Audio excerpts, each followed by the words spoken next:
Buenos días a todos, soy Javier Peña, vuestro profesor de graduado en ESO del ámbito científico y tecnológico de nivel 1. Lo primero, pedir disculpas por mi voz, espero, porque actualmente me encuentro bastante afónico, espero que entendáis todo lo que os voy a contar ahora y en caso de que tengáis alguna duda, recordad que siempre podéis poner en contacto conmigo. En esta segunda clase virtual de la segunda evaluación o la séptima clase virtual del curso, vamos a ver el tema 2 de tecnología, los temas 3 y 4 de matemáticas y el tema 1 del segundo bloque temático de ciencias de la naturaleza. Dentro del tema 2 de tecnología se estudian las aplicaciones informáticas más utilizadas en nuestros días. Recordad que hay muchos tipos, como los procesadores de texto, las hojas de cálculo, los gestores de presentaciones, gestores de datos o hojas de Access, gestores de correo electrónico, gestores de un proyecto, programas de diseño gráfico y agendas electrónicas. De todas estas vamos a ver fundamentalmente dos: los procesadores de texto y los gestores de presentaciones. Los procesadores de texto nos valen para crear, editar e imprimir todo tipo de documentos como cartas, artículos o informes. Estos textos se pueden modificar y corregir todas las veces que sean necesarias. Y los más conocidos pues, son Word y Works de Microsoft, o WordPerfect de Corel, WordStar, Ami Pro 3, Writer, etc. Los gestores de presentaciones son programas que permitían desarrollar diapositivas con animaciones y transiciones, inserción de sonido, etc. Bien para mostrar conocimientos o para presentar un informe, por ejemplo. Los más conocidos son PowerPoint de Microsoft o Presentations de Corel, Impress de Sun. Presentations de Corel. Dentro de los procesadores de texto vamos a estudiar un poco más en profundidad el Microsoft Word. Recordad que son programas de edición permitiendo modificar o borrar contenido a medida que se va escribiendo. También se pueden intercalar nuevos párrafos, cambiar el tipo o el tamaño de letra, imprimir esos documentos o guardarlos, etc. Microsoft Word es uno de los procesadores de texto más conocidos y utilizados, que viene integrado en un paquete de aplicaciones que incluye otros programas como un gestor de presentaciones y una hoja de cálculo. Una vez iniciado el programa de Microsoft Word, aparece una pantalla. En la parte superior aparece la barra de título, donde se muestra el nombre del documento. También aparece en el centro de la pantalla una hoja en blanco con una barra parpadeante vertical, que muestra el punto de inserción y sirve para saber dónde se colocará la siguiente letra que apretemos o que queramos introducir. Por último, desde la pestaña de opciones, que está en la parte superior de la pantalla, se pueden ejecutar todos los comandos de Word y es una barra que se adapta al usuario, pudiendo introducir en ella los comandos que use más frecuentemente. Una vez que iniciemos la aplicación, tenemos todas estas partes, o estas opciones. La barra de título, que es lo que hemos hablado anteriormente, que es la que aparece en la parte superior de la pantalla y muestra el nombre del documento, y a la derecha de esa barra de título aparecen los botones que permiten minimizar, cerrar y restaurar la ventana de ese documento. También tenemos una barra de estado, que está situado en la zona de debajo de la ventana y muestra la página del documento en la que nos encontramos, el idioma o el zoom que estamos usando. También tenemos una barra de desplazamiento, que es una barra que permite desplazarnos rápidamente por el documento arrastrando una línea flotante, bien de izquierda a derecha o bien en vertical. También tenemos unas opciones de formato de texto, que son las cuestiones relacionadas con el aspecto del texto, es decir, cómo se va a presentar el texto. También podemos introducir ecuaciones y fórmulas, para lo cual hacemos clic en la pestaña de insertar y luego en el grupo de símbolos, en los dos iconos de o bien ecuaciones o bien fórmulas. También se puede configurar la página. Podemos modificar o insertar los márgenes, la orientación de la página, etc. También podemos editar el encabezado y el pie de la página. Para ello podemos introducir un texto que aparecerá automáticamente al principio o al final de una página.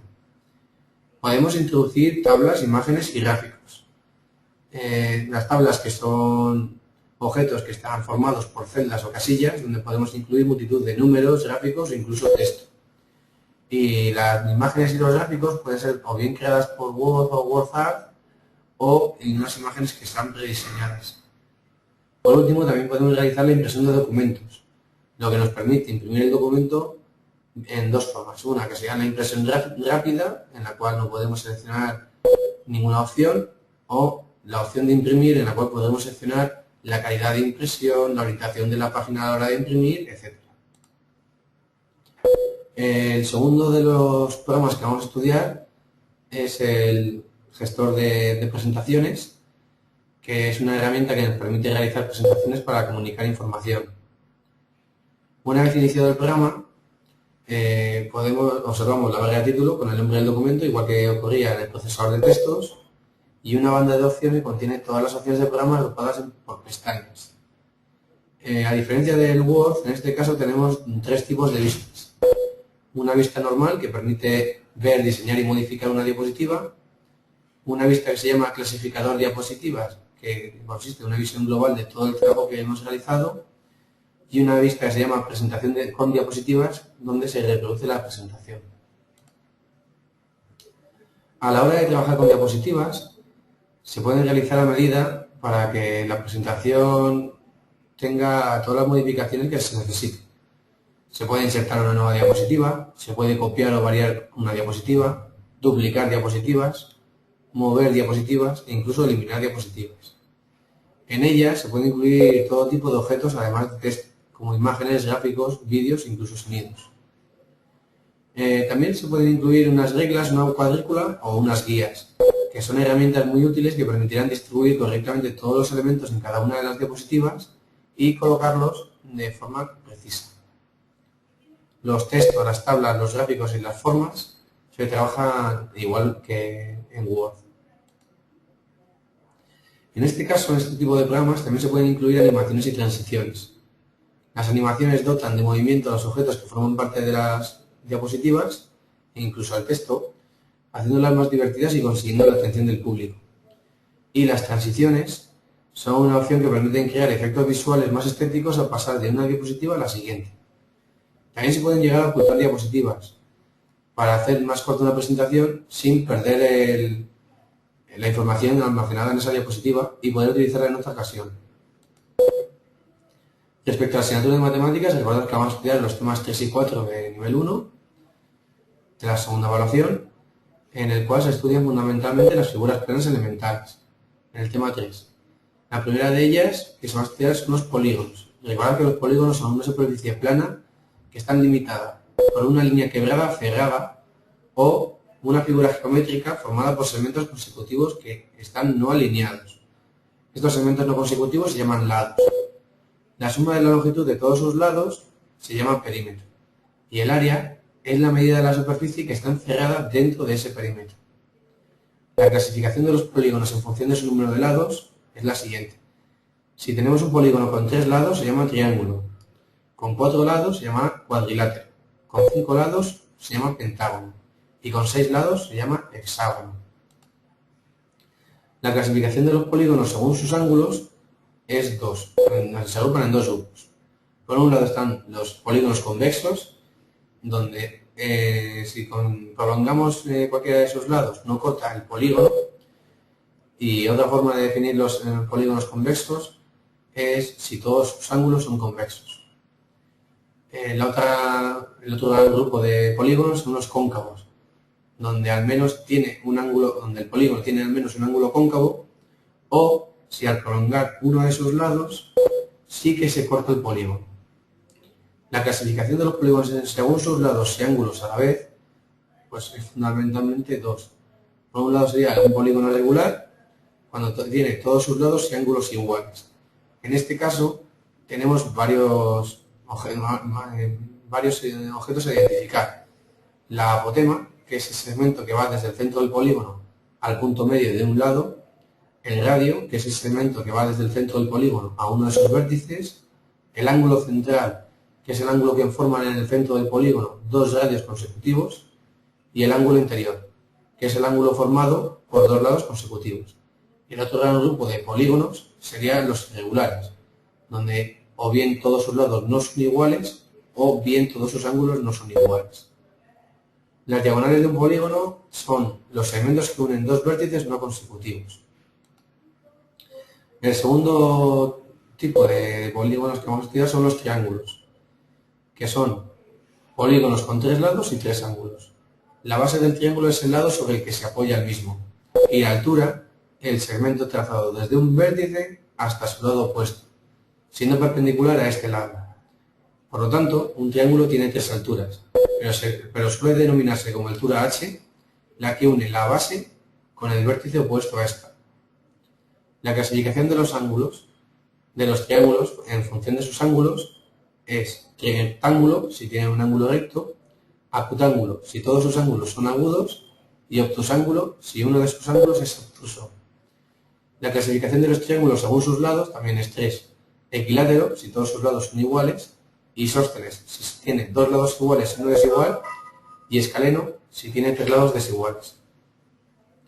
Y por último, en el caso de los triángulos rectángulos, existe un teorema que es muy importante que os aprendáis, que se llama teorema de Pitágoras, el cual indica que un triángulo rectángulo, su hipotenusa al cuadrado, es igual a la suma de los cuadrados de sus catetos.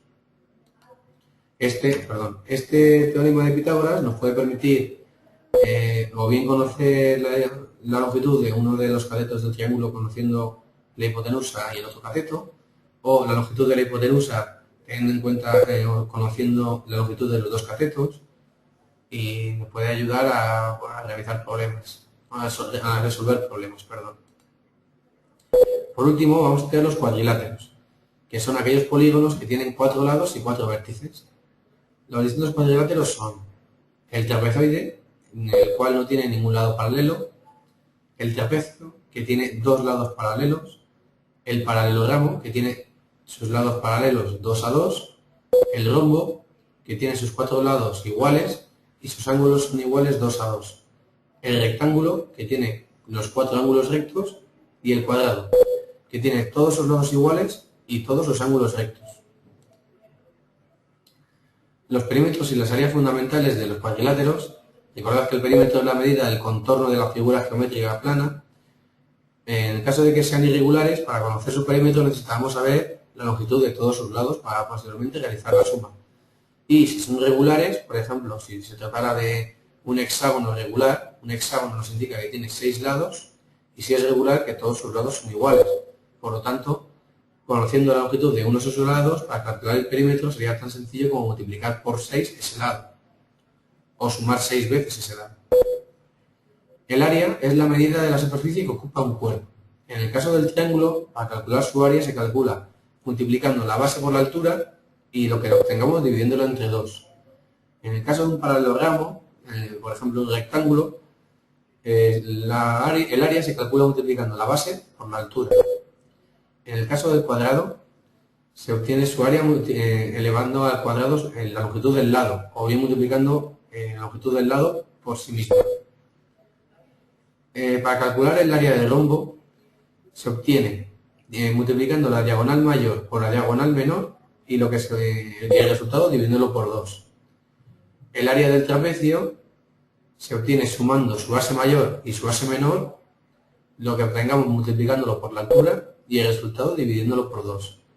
Y por último, para calcular el área de un polígono irregular, se calcula multiplicando la apotema por el lado, por la longitud del lado, por el número de lados y el resultado dividiéndolo por 2, o multiplicando la apotema por el perímetro y lo que obtengamos dividiéndolo por 2, ya que el perímetro es igual a la longitud del lado por el número de lados.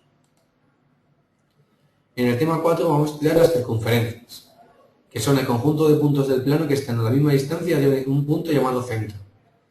Esa distancia constante se llama radio, y la distancia entre dos puntos opuestos de la circunferencia se llama diámetro, que también se podría definir como 2 veces por el radio. Los elementos de la circunferencia y el círculo son los siguientes. La cuerda, que es el segmento que une dos puntos no consecutivos de una circunferencia. el arco, que es un trozo de circunferencia que está comprendido entre dos puntos cualesquiera de la circunferencia. El ángulo central, que es el ángulo formado por dos segmentos que unen los extremos del arco con el centro de la circunferencia. Existen varios tipos de circunferencias, o de ángulos, perdón. Aquellos que están inscritos, pues su vértice está en la circunferencia y sus lados son cuerdas de la circunferencia. El semi-inscrito, donde el vértice está en la circunferencia, pero uno de sus lados es una cuerda y el otro es tangente a la circunferencia. El interior, donde su vértice está dentro de la circunferencia, pero no es el centro de esta. Y el ángulo exterior, donde el vértice está fuera de la circunferencia, pero sus lados atraviesan la misma. En el caso de que ambos lados sean tangentes a la circunferencia, se llama ángulo circunscrito. Y el último de los elementos de la circunferencia a estudiar es el sector circular, que es la superficie delimitada por dos radios de un círculo. Un segmento circular es la superficie comprendida entre una cuerda y el arco que abarca los extremos de dicha cuerda. Dos circunferencias entre sí pueden ser se pueden clasificar de la siguiente forma. Dos circunferencias pueden ser exteriores si no tienen ningún punto en común entre sí y la suma de sus radios es menor que la distancia entre sus centros. Pueden ser también interiores cuando no tienen puntos en común y la suma de sus radios es mayor que la distancia entre sus centros. Pueden ser tangentes exteriores cuando solo tienen un punto de la circunferencia en común y la distancia entre sus centros es igual a la suma de sus radios. Pueden ser tangentes pero interiores, esto ocurre cuando tienen un punto en común y la distancia entre sus centros es igual a la diferencia de sus radios o a la resta de sus radios. También pueden ser secantes cuando tienen dos puntos comunes o cuando se cortan las dos circunferencias, y concéntricas. Esto ocurre cuando son dos circunferencias interiores y tienen el mismo centro, pero con distinto radio. El perímetro de la circunferencia, o longitud de la circunferencia, es igual al doble del producto del radio por el número pi. El número pi es un número constante, que se obtiene a partir de la división de 22 entre 7, y que aproximadamente es 3,1416. Por lo tanto, la longitud será igual a 2 por 3,1416 por la longitud del radio. Si la longitud para calcular la longitud de un arco de n grados, se calcula multiplicando 2 por pi por r por los grados de la longitud de un arco y dividirlo entre 360. El área de un círculo es el producto del número pi por el radio del círculo al cuadrado. Es decir, S será igual a pi por r al cuadrado. Y el área de un sector circular de n grados se define como S, que será igual a pi por r al cuadrado por n, donde n es el número de grados del sector circular, dividido por 360. El área del sector circular también se puede definir como el área delimitado por los radios que pasan por sus extremos, menos el área del triángulo formado por la cuerda y estos radios. Por lo tanto, el área del segmento circular es igual al área del sector circular menos el área de dicho triángulo. Y la última definición que tenemos que aprendernos es la de el área de una columna circular, que es la diferencia de las áreas entre el círculo mayor y la del círculo menor, o la resta del área del círculo con R mayúscula, que será el círculo mayor, menos el área del círculo con R minúscula, que sería el círculo menor. Si sacamos factor común el número pi, pues la superficie será igual a pi por R mayúscula al cuadrado, el radio de la circunferencia mayor al cuadrado, menos el radio de la circunferencia menor al cuadrado. Y por último vamos a ver el tema 1 de Ciencias Naturales del bloque temático 2 de esta segunda evaluación, donde se estudia la energía. La energía en función de o como propiedad de los sistemas materiales se define a partir de la materia. Esta materia está formada por átomos, que al unirse pueden formar moléculas y estas pueden formar los cuerpos y los sistemas materiales. Un cuerpo se define como la porción limitada de materia y si unimos varios cuerpos podemos formar un sistema material, que se define como cualquier porción de universo que se aísla real o imaginariamente para su estudio. Las propiedades de la materia son, por un lado, que tiene volumen. El volumen es la porción de espacio que ocupa la materia, y en el sistema internacional, o SI, se expresa en metros cúbicos, o m elevado a 3, o m al cubo. También tienen masa, que es la magnitud que cuantifica la cantidad de materia que hay en un volumen determinado. En el sistema internacional se expresa en kilogramos. La materia también tiene densidad, que consiste en la relación entre la masa y el volumen. En el sistema internacional se expresa como kilogramos partido por metro cúbico. La definición de la densidad es el cociente entre la masa y el volumen, de ahí sus unidades. También presencia e inercia, que es la propiedad de la materia de resistirse al cambio de movimiento. Y también es causa de la gravedad, que consiste en la atracción que actúa siempre entre objetos materiales, aunque estén separados por grandes distancias. La energía es la propiedad de todo cuerpo o sistema material que se relaciona con los cambios o procesos de transformación de la naturaleza. Sin la energía, ningún proceso físico, químico o biológico sería posible. Respecto a las variaciones de la energía, se pueden ocurrir de dos formas: como transformación de una forma de energía en otra dentro de un mismo sistema material, o como transferencia de energía de un sistema material a otro.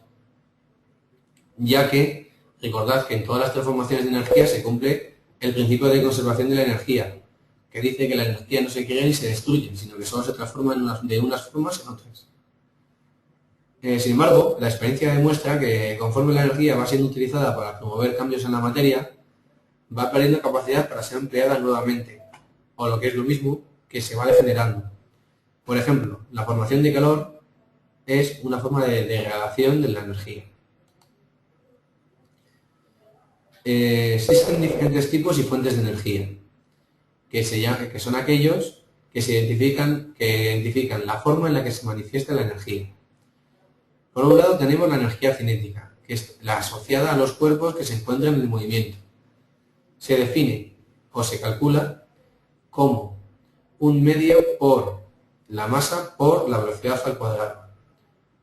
Aquí tenéis la fórmula, ¿vale? Donde EC es la energía cinética, M es la masa en kilos, V es la velocidad en metros partido por segundo, y las unidades que se tienen para la energía cinética son los julios. Otro tipo de energía sería la energía potencial gravitatoria, que es la que posee un cuerpo que se encuentra a una determinada altura. Se define la energía potencial como el producto de M por G por H, donde M es la masa en kilos, G es la aceleración de la gravedad en metros partido por segundo al cuadrado, y H es la altura en metros, donde la energía potencial se mide en julios, o la unidad de la medida es en julios. Otro tipo de energía es la eléctrica, que es aquella que se debe al movimiento de las cargas eléctricas dentro de conductores eléctricos. Otro tipo de energía es la electromagnética, que es la que surge a partir de que transporta las llamadas ondas electromagnéticas. La energía hidroeléctrica es la que se obtiene a partir del aprovechamiento de energías cinéticas o potenciales de la corriente del agua, a partir de saltos de agua o de las distintas mareas del océano, etc.